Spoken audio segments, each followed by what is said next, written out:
Award-winning photographer Gail Nogle pours her amazing energy into every shot, and the results are pure magic. We caught up with Gail in her favorite room with some of her favorite subjects, and we bring you this profile.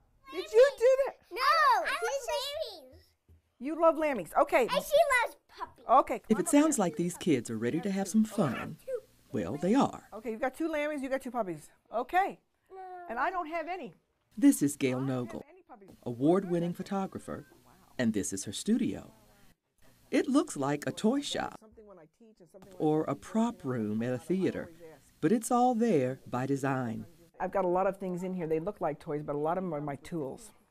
I watched I Love Lucy for years, and one thing I know about Lucy is that her props were her tools. So I am a prop queen. I do like to put props in the picture. I have 300 hats and a lot of other paraphernalia, sheet music, clarinets, violins, whatever I need at the time.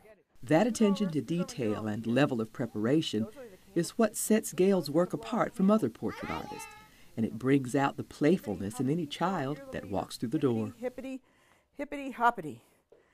Speaking of hippity, hoppity, do you know that when you were a baby, I photographed you holding a rabbit, feeding him a carrot? Gail was a kid herself when she fell passionately in love with a camera. I was 8 years old, and I had a camera. Brownie Starlight, I still have it. It's sitting up there on the shelf. When she was 13, a family she was babysitting for happened to have a dark room. They were going out, and he said to me, when the child's in bed, the film is washing downstairs, please just hang it up to dry.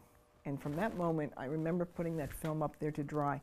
And I was just hooked. I started taking pictures. He taught me how to develop the film, how to make contact sheets. By the time I got to high school, I was taking pictures of the football games. And so a career was born.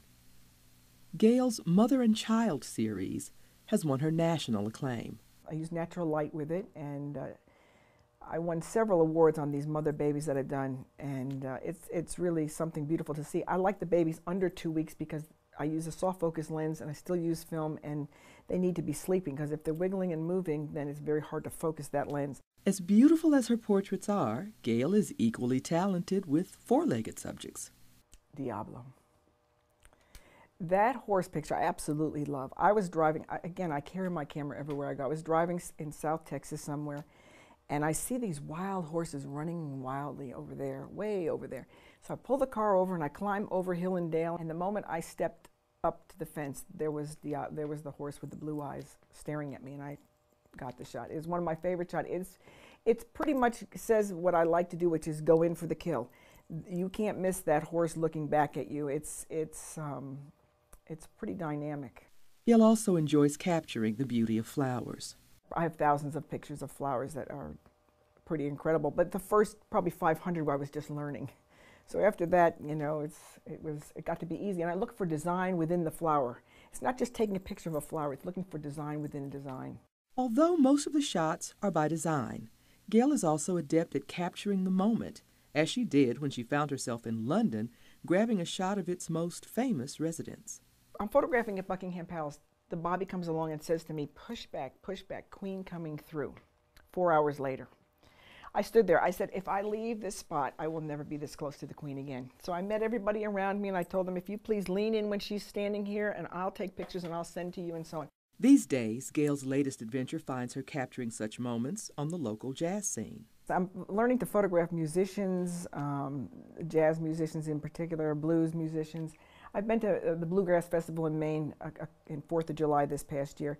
So I'm getting into the music world more. I have photographed a lot of musicians, a lot of artists, as you, sculptors, painters. I'm crazy about those people because they've got a lot of energy. It's that energy that attracts her. So her first love will always draw her back. Hey! Children are my first love and forte. That's what I like to enjoy. I enjoy doing the most. I understand them. I used to babysit all the time. And when I was babysitting, I would photograph the kids. I mean, I practiced and practiced and practiced. I still practice and practice and practice. If practice makes perfect, then Gail Nogle's portraits are sheer perfection. This is Kathy Whiteman reporting. To learn more about Gail's work, visit the website gailnoglephoto.com.